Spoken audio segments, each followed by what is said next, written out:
Ayan, good day nga sa inyo mga bossing, no. Ayan, tuturuan ko nga pala kayo kung paano mag change oil dito sa Keyway 152 Copy Racer. So dito kuha lang kayo ng malinis na lalagyanan para ma-drain. Tapos dito kuha tayo ng size 24mm na socket. Ayan. So gamit natin Plyman USA para ma-drain na natin dito. Ayan. So ang pagkalag nito pakaliwa. Ayan. Paluwag. So ito siya. So dito naglagay muna ako ng tanda. Ayan. So tinapat ko siya dito sa engine number para hindi tayo sosobra or magkukulang sa higpit. Ayan. Kahit wala tayong torque wrench, proper pa rin yung gagawin natin. So kailangan palamigin nyo muna yung engine. Tapos ito, punasan nyo yung engine bolt bago ninyo kalagin. Ayan. So ito, tara kalagin na natin.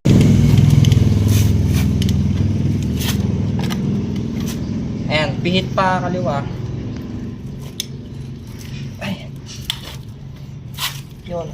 Ayan, pagka once na napaluwag nyo na, ayan, pwede nyo nang gamitan ng kamay.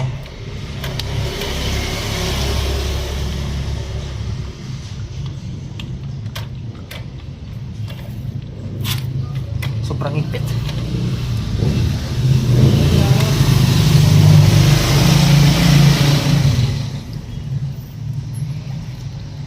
Tapos tanggalin na rin natin itong spring, and yung drain bolt, tsaka yung oil filter. Ayan, gamit kayo ng long nose. Sobrang dumi, no? So dito nyo makikita kung merong mga dumi, mga debris. Ayan, goods naman to, wala namang tama. Tapos eto, punasan nyo na ng malinis na basahan.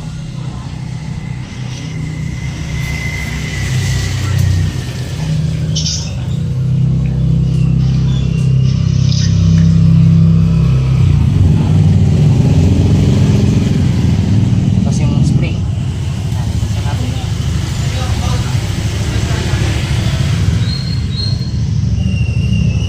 Tapos yung engine bolt.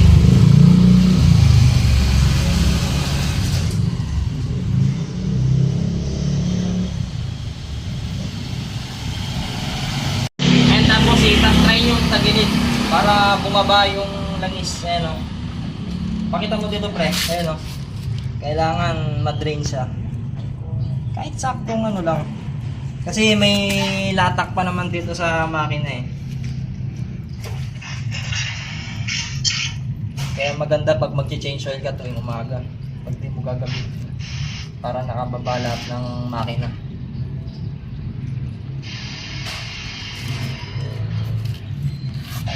So dito, ayan, ready nyo lang tong takip pa. And punasan nyo na yan. Tapos once na na-drain na, kuha kayo ng kapirasong basahan. Punasan niyo yung sa chassis. Ayan. Pati din sa loob. Para walang latak ng dumi.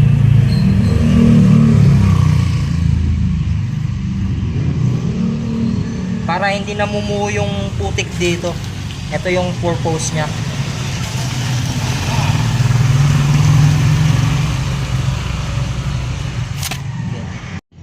So dito sa pagbalik, kung paano nyo siya tinanggal, ganun din, no?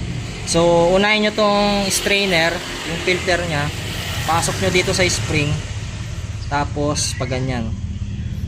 And mga bossing, tapos ipapasok na natin dito. Ayan, pakita mo dito to. Ayan, ganyan.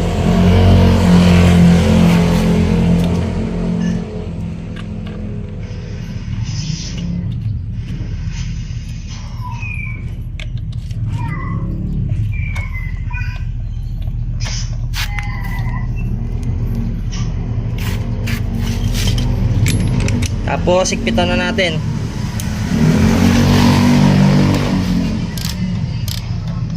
So papunta naman dito sa kanan.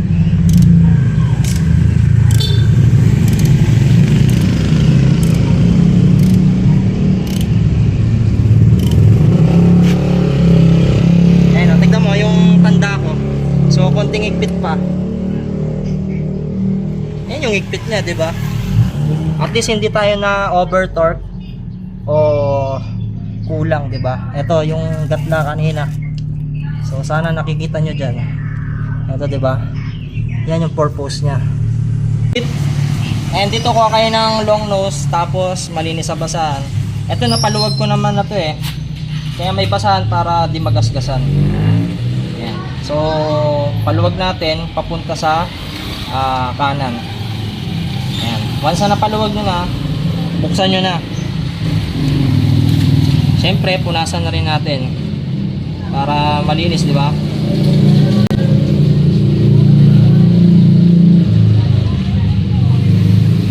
So dito gamit natin Motul yung 10W40 1 liter. So wala kasi tayong embudo, kaya magdi-DIY lang tayo ng pangsalo karton. And sa mga basher, pwede nyo kaming padala ng embudo. And salin na natin yung 1 liter.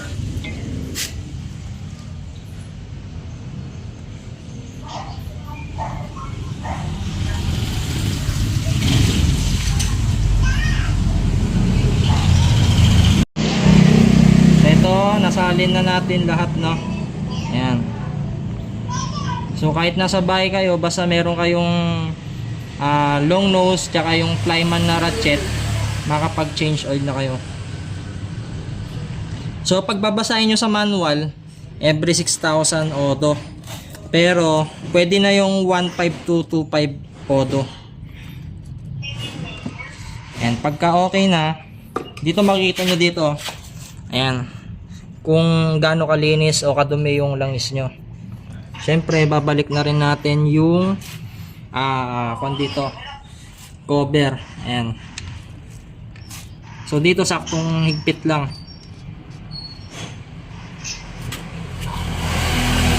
Tapos gamit ngayong basahan, di ba? Ayan, okay na. Okay, pinitin mo na para mag-circulate na ulit. Ganun lang ang pag-change oil sa Kiwi 152. Ito, take mo na ba? Painitin mo na.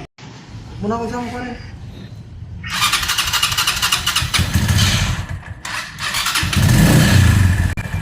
Kaya mo na, okay yan. So yan, pag ano nyo na, para malubricate yung hanggang head. So yun lang mga kalpa, pagka gusto ninyo bumili ng flyman, Motul, tsaka yung long nose, and Wadpo, iwanan natin yung pagbibilihan nyo dyan sa baba. So yun lang, thanks for watching and goodbye.